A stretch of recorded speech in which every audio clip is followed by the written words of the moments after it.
Quelques jours à peine après avoir bouclé son 12e album, Axel Red s'envolait à destination du Burundi pour une nouvelle mission humanitaire dans le cadre de l'émission d'Adrien Jovenot, Le Ravel du bout du monde.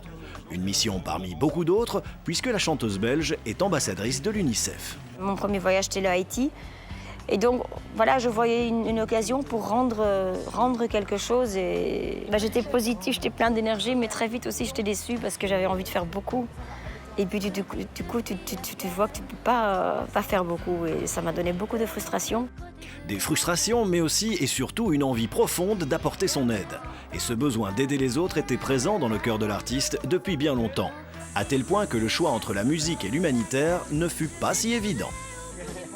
Avec mon mari, à l'époque, on faisait le droit. Et je me souviens, on avait fait connaissance d'un Australien qui faisait des trucs dans l'humanitaire. Et c'était vraiment avec l'idée de faire ça après les études.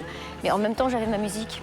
Assez rapidement, quand j'ai eu du succès avec la musique et que je pouvais en faire mon métier, j'ai commencé à soutenir des projets. Un bel engagement qui dure maintenant depuis plus de 15 années, au cours desquelles elle a multiplié les missions aux 4 coins du monde. Et c'est aujourd'hui à Bujumbura que l'aventure continue. Au programme, une série de visites, mais tout d'abord, le lancement du Ravel du bout du monde. C'est parti, c'est parti. Et je gagne la course. Nouvelle étape.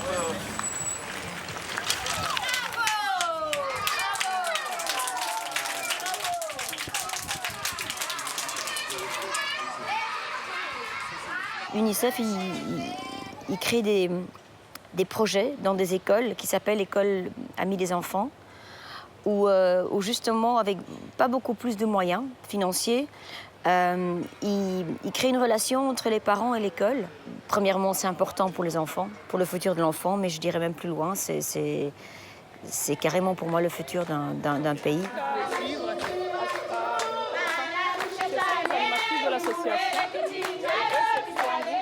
Leur coutume, c'est la musique, ils ont ça en eux. Hier, ils demandaient aux enfants de chanter.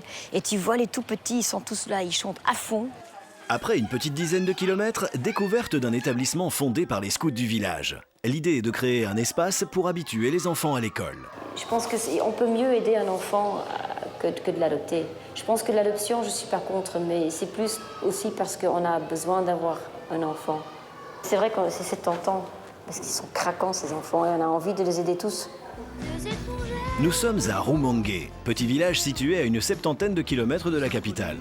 Les habitants ont créé un dispensaire pour les femmes enceintes et séropositives. C'est super ce centre, en fait, ils essayent par tous les moyens d'attirer les gens. Par exemple, il y a un coiffeur, il y a un petit restaurant, il y a un atelier, on fabrique des vêtements. Dernière étape, Blue Bay, un havre de paix au bord du lac Tanganyika pour un petit break après plus de 60 km de route. Le temps pour la chanteuse d'appréhender déjà le retour, toujours un peu difficile. J'essaye de rester que positif. Parce que souvent je rentre et tu compares et tu te dis... et tu peux aussi revenir et vraiment déçu et te dire mais c'est quoi la vie chez nous? Et nous on a ces mauvais... goût de luxe, et même si on fait des efforts, c'est toujours un sorte de grand décalage quand même avec ce que les gens ont ici. Sans aucun doute, le décalage ne sera pas de longue durée. La chanteuse repartira très vite pour d'autres missions.